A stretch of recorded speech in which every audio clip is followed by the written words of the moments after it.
മാസപ്പടി വിവാദം serious fraud investigation agency അന്വേഷിക്കണമെന്നാവശ്യപ്പെട്ടുള്ള ഹർജി ഹൈക്കോടതി ഈ മാസം 24 പരിഗണിക്കും. കമ്പനികാര്യ മന്ത്രാലയം അന്വേഷണത്തിന് ഉത്തരവിട്ടിട്ടുണ്ടെന്ന കേന്ദ്ര സർക്കാർ ഉത്തരവിന്റെ പകർപ്പ് ഹാജരാക്കാൻ കോടതി നിർദ്ദേശിച്ചു. വിവരങ്ങളുമായി കൊച്ചിയിൽ നിന്ന് രേഷ്മ ചേരുന്നുണ്ട്. രേഷ്മ, വിശദാംശങ്ങൾ.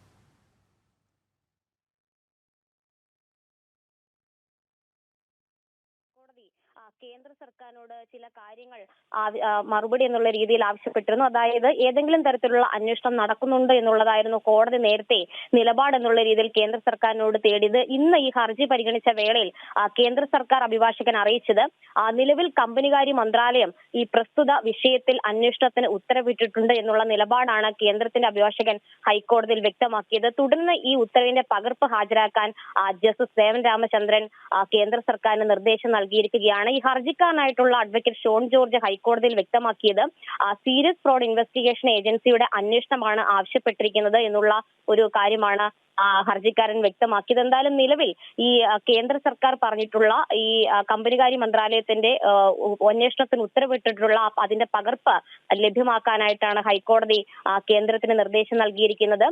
ഈ മൈനിങ്ങുമായി ബന്ധപ്പെട്ട് വലിയ രീതിയിലുള്ള അഴിമതി ഉണ്ടായിട്ടുണ്ട്. CMRL വലിയ രീതിയിൽ തുക കോഴയായിട്ട് നൽകിയിട്ടുണ്ട് എന്നുള്ള ഒരു ആക്ഷേപമാണ് ഷോൺ ജോർജ് ഹർജിയിൽ ഉന്നയിച്ചിരിക്കുന്നത്. ഖജനാവിന് വലിയ തോതിൽ നഷ്ടമുണ്ടാക്കിയിട്ടുണ്ട്. അനധികൃത മൈനിങ്ങിന് വേണ്ടിയിട്ടാണ് ഇത്തരത്തിൽ തുക കോഴയായിട്ട് വാങ്ങിയിട്ടുള്ളത് എന്നും ഹർജിക്കാരൻ ആരോപിച്ചിരുന്നു. എന്തായാലും കഴിഞ്ഞ ദിവസം തന്നെ ഇൻസ്പെക്ടർമാരുടെ നേതൃത്വത്തിൽ അന്വേഷണത്തിന് കമ്പനികാര്യ മന്ത്രാലയം ഉത്തരവിട്ട ഒരു സാഹചര്യം ഉണ്ടായിരുന്നു. അക്കാര്യം രേഖാമൂലം തന്നെ അടുത്ത തവണ ഈ ഹർജി പരിഗണിക്കുന്ന വേളയിൽ കേന്ദ്ര സർക്കാർ വ്യക്തമാക്കണം. ഉത്തരവിന്റെ പകർപ്പും കൂടി നൽകണമെന്നാണ് ഹൈക്കോടതി നിർദ്ദേശം നൽകിയിരിക്കുന്നത്. എന്തായാലും ഹർജി ഹൈക്കോടതി ഈ മാസം 24 വീണ്ടും പരിഗണിക്കാനായിട്ട് മാറ്റിയിരിക്കുകയാണ്. രാജീവ്. രേഷ്മ, മുഖ്യമന്ത്രിയുടെ മകളുടെ കമ്പനി എക്സാലോജിക്ക് അതിന് കൂടുതൽ കുരുക്ക് മുറുകുകയാണ് എന്ന് ഈ ഘട്ടത്തിൽ പറയാനാകും അല്ലേ? അതായത് ഹൈക്കോടതി കൂടി അന്വേഷണം ആവശ്യപ്പെടുകയാണെങ്കിൽ എൻഫോഴ്സ്മെന്റ് ഡയറക്ടറേറ്റ് ഉൾപ്പെടെയുള്ള ഏജൻസികൾ ഇതുമായി ബന്ധപ്പെട്ട് അന്വേഷണം നടത്താനുള്ള സാധ്യത വർദ്ധിക്കുകയാണ്. രാജീവ്, നേരത്തെ തന്നെ ഈ മാസപ്പടി വിവാദവുമായി ബന്ധപ്പെട്ട് 2 ഹർജികൾ ഹൈക്കോടതി മുൻപാകെ എത്തിയിരുന്നു. അതിനിടയിൽ തന്നെയാണ് ഈ സീരിയസ് ഫ്രോഡ് ഇൻവെസ്റ്റിഗേഷൻ ഏജൻസിയുടെ അന്വേഷണം ആവശ്യപ്പെട്ട് ഷോൺ ജോർജ് ഹൈക്കോടതിയെ സമീപിച്ചത്.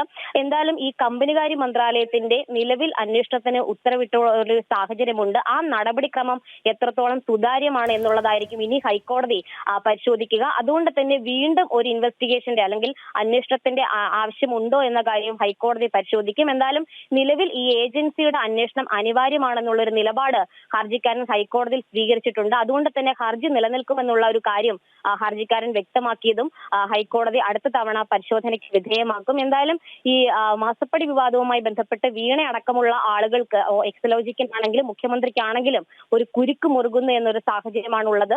എന്തായാലും ഈ ഉത്തരവിന്റെ പകർപ്പടക്കമുള്ള കാര്യങ്ങളായിരിക്കും ഹൈക്കോടതി പരിശോധിക്കുക. അതിനുശേഷമായിരിക്കും വീണ്ടും ഈ സീരിയസ് ഫ്രോഡ് ഇൻവെസ്റ്റിഗേഷൻ ഏജൻസിയുടെ അന്വേഷണം അനിവാര്യമാണോ എന്ന കാര്യത്തിൽ ഹൈക്കോടതി ഒരു തീരുമാനം സ്വീകരിക്കുക. മാസപ്പടി വിവാദത്തിൽ സീരിയസ് ഫ്രോഡ് ഇൻവെസ്റ്റിഗേഷൻ ഏജൻസി അന്വേഷിക്കണമെന്ന ആവശ്യമാണ് ഹൈക്കോടതിക്ക് മുന്നിൽ എത്തിയിരിക്കുന്നത്. ഹൈക്കോടതി അത് പരിഗണിക്കാനായി മാറ്റിവെച്ചിരിക്കുന്നു. ഷോൺ ജോർജാണ് ഇത്തരമൊരു ഹർജി നൽകിയിരിക്കുന്നത്. മുഖ്യമന്ത്രിക്കും മുഖ്യമന്ത്രിയുടെ മകൾ വീണ വിജയൻ കമ്പനിയായ എക്സാലോജിക്കിനും കുരുക്കുമുറുകുന്ന രീതിയിലേക്കാണ് കാര്യങ്ങൾ പോകുന്നത്.